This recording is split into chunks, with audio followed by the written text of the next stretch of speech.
যদি আওয়ামী লীগ নিষিদ্ধ হয়, it will be just a paper, একটা কাগজ, এবং কাগজে একজনের একটা সিগনেচার, এর বাইরে আর কিছু হবে না। যেমনটি স্বরাষ্ট্র উপদেষ্টা জানালেন, জড়িতদের শাস্তির আওতায় আনতে না পারলে পদত্যাগ করব।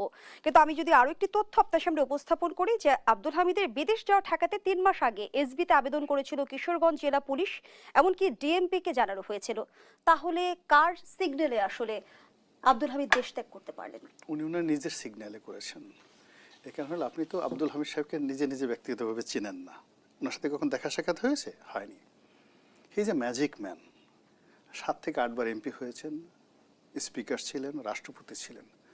ওনার চোখে জাদু আছে, ব্যক্তিত্বে জাদু আছে। উনি 1971 সনে ভারতে গিয়ে যে মুক্তিযুদ্ধ শুধু করেন নাই, কামরূপ কামাখ্যা থেকে উনি জাদু শিখে আসছেন। ফলে এয়ারপোর্টে যাওয়ার সঙ্গে সঙ্গে সব সিস্টেম রাডার অফ হয়ে গেছে। ওখানে ডক্টর ইউনূসের সাথে যোগাযোগ বন্ধ হয়ে গেছে, এসবির সমস্ত বন্ধ হয়ে গেছে, সিআইডির সমস্ত কিছু বন্ধ হয়ে গেছে, এবং সব এয়ারপোর্টে ভেলকি লেগে উনি সেখান থেকে চলে গেছেন। এবং দেখেন জাদুর কি ক্ষমতা। সেই জাদুর পরে আজকে যে উপদেষ্টা আছে, স্বরাষ্ট্র উপদেষ্টা, এখনও ওনার জাদুর ঘোর কাটে নাই। এখন উনি বুঝতে পারেন না যে কোথা থেকে কি হয়ে গেল। ফলে আসলে ডক্টর মোহাম্মদ ইউনূসের মতো লোকজন আছেন, এরকম আওয়ামী লীগের যারা লোকজন, এরকম সবাই অনেক জাদু জানে। শেখ হাসিনা কীভাবে জাদু জেনে চলে গেল ভেলকি দিয়ে, এখন পর্যন্ত আমরা বুঝতে পারতেছি না। সকালে গেল না বিকালে গেল, এখন পর্যন্ত আমরা বুঝতে পারতেছি না উনি কি কলকাতাতে আছেন নাকি দিল্লিতে আছেন। তো এই যে পার্টি, তাদেরকে মোকাবেলা করার জন্য দে নিড মোর নলেজ। তাদেরকে কামরূপ কামাখ্যা যেতে হবে, তাবিজ কভার শিখতে হবে, জাদুর টোনা বান শিখতে হবে। আদারওয়াইজ নাস্তা নেবো, সারাদিন রাস্তা আটকায় রাখতে পারে। এই রাস্তার মধ্যে হঠাৎ করে দেখবেন যে ডক্টর মোহাম্মদ ইউনূস, এই যে সব লোকজন দাঁড়িয়ে আছে, হঠাৎ করে শেখ হাসিনা চলে আসছে, টুস করে এসে বলছে বোকা। দেখবেন সবগুলো সেন্সলেস হয়ে আউট হয়ে গেছে কোনো অবস্থাতে। যার জন্য দিস নট দ্য টাইম। বাংলাদেশে আওয়ামী লীগ এত বড় একটা রাজনৈতিক দল, দে হ্যাভ অল মেশিনারিজ রাজনীতি করার জন্য। টাকা আছে, ক্ষমতা আছে, বুদ্ধি আছে, ম্যান পাওয়ার আছে, কৌশল আছে, এবং ইট ইজ টেস্টেড সিন্স 1954। আর ওনাদের যারা অপোজিট যারা লোকজন আছেন, তাদের ব্রঙ্কাইটিস আছে, নিউমোনিয়া আছে, ডায়াবেটিস আছে, আর হাজারো রকম সমস্যা আছে, কোষ্ঠকাঠিন্য আছে। ফলে এইগুলো একসাথে যুদ্ধ হয় না। যুদ্ধ করার জন্য সমতা দরকার। যদি ওনার সঙ্গে মানে এখন যারা আছে তাদের সঙ্গে বিএনপি থেকে শুরু করে সমস্ত রাজনৈতিক দলের ওরকম একটা সমঝোতা থাকতো, তাহলে হয়তো এখানে আওয়ামী লীগকে মোকাবেলা করে যেত। এখন যে জিনিসটা হচ্ছে, এটা একটা অসম যুদ্ধ।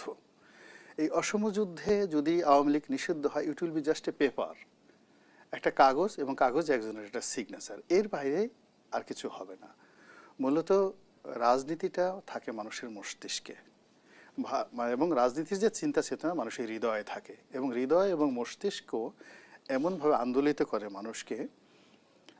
সেই কারণে কি হচ্ছে যে আপনি দেখেন অনেক কিছুর পরেও দেখেন শেখ হাসিনা তো 17 বছর যাবৎ কত চেষ্টা করলো, ধানের শীষে কিছু করতে পেরেছে, ইভেন জামাতে কিছু করতে পেরেছে, পারেনি। ওই আদর্শটা ভিতরে ঢোকানো। তো বাংলাদেশের 35% লোকের মধ্যে জয় বাংলা, বঙ্গবন্ধু, শেখ হাসিনা, আমরা সারা দুনিয়ার লোক তাকে যত খারাপ বলি না কেন, ভীষণ রকম খারাপ বলি। আমি তো কি বলবো, আমি তার দ্বারা যত ক্ষতিগ্রস্ত হয়েছি, উনিও মোরালেস ক্ষতিগ্রস্ত হয়েছেন। তো আমরা যতই বলি না কেন যে তার উপর ঠাড়া পড়ুক, গজব পড়ুক, কিন্তু আসলে আওয়ামী লীগের যারা মানে ওই যে 35% লোকজন আছেন, তাদের কাছে তিনি দেবী। তাদের সঙ্গে যদি ফাইট করতে হয় ওই 35% লোকের কাছে, you must have the policy, professionalism, manpower and everything. এই যে দেখেন ভারত পাকিস্তান যুদ্ধ হচ্ছে, এখন সেই যুদ্ধে জল, স্থল, অন্তরিক্ষে তাদেরকে সমান পাওয়ার থাকতে হচ্ছে। ওরা প্রথম দিকে যে দাপট করছে, এখন দেখা গেল পাকিস্তানের যারা মানে এয়ার ফাইটার আছে, যারা যে এয়ার স্ট্রাইক করে ডগ ফাইট করেছে, আজকে পুরো গুজরাটকে তছনছ করে ছেড়ে দিয়েছে। বিকেল 5টার সময় আমেরিকাকে তারা ধরেছে, যে কোনোভাবে হোক না কেন এখন সমঝোতা করে একটা যুদ্ধবিরতি কার্যকর করার জন্য তারা করছে। এখন এইরকম আওয়ামী লীগের সঙ্গে যারা যুদ্ধ করছেন, মানে তারা আসলে আওয়ামী লীগ সম্পর্কে তাদের স্টাডি নাই। 2 নম্বর হলো আওয়ামী লীগের সঙ্গে কখনো তারা প্রতিযোগিতায় যায়নি। 3 নম্বর হলো যে এই প্রতিযোগিতা যাওয়ার জন্য তারা এখন পর্যন্ত ব্রেকফাস্টই করে নেয়, ডিনার লাঞ্চ তো পরের ব্যাপার। They have not yet start breakfast. তো যার জন্য লেট দেম প্লে, তারা শুরু করেছে, এটা শুরু করতে চায় না। তারা আমাদের সন্তান, একজন সন্তানের বয়সী যারা রাজপথে আছেন, ডক্টর মোহাম্মদ ইউনূস যারা আছেন, তিনি আমাদের মুরব্বী মানুষ, বয়স তো 86 বছর কম না, অনেক বয়স। আমি মানে সেই দেখা যাচ্ছে যে আমার দাদার বয়সী বয়সও কাছাকাছি হবেন আর কি, বাবার চেয়ে সিনিয়র হবেন। তো এই বয়সে সেই লোকটা দৌড়দৌড়ি করছেন, তারপর শেষে এখনো ঠিকমতো প্যান্ট শার্ট পরছেন, কথা বলছেন, অসাধারণ। মানে তার কণ্ঠে তো এখনো কাফাকাফি না, এই বয়সে তো মানুষ গলা কেঁপে কেঁপে কথাবার্তা বলে। তো দেশের জন্য এই ভদ্রলোকটা কাজ করছেন। তারপরে তার হুজুররা, আজকে দেখলাম এক হুজুরের সৈয়দ মোহাম্মদ ইব্রাহিম, তিনি বলেছেন যে ডক্টর মোহাম্মদ ইউনূসকে নিয়ে তার ক্ষমতাচ্যুতির জন্য কোনো কথা বলা যাবে না, এটা হারাম।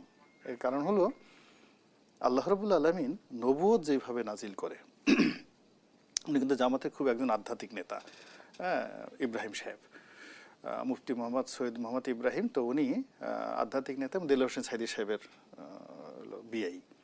তো উনি বলছেন যে নবুয়ত যেভাবে আল্লাহ কৌশলে, নবুয়তই কৌশলে দুনিয়াতে নবী এবং রাসূল পাঠায়, ঠিক একই কৌশলে আল্লাহর নিয়ামত হিসেবে ইউনূস সাহেবকে বাংলাদেশে পাঠাইছে।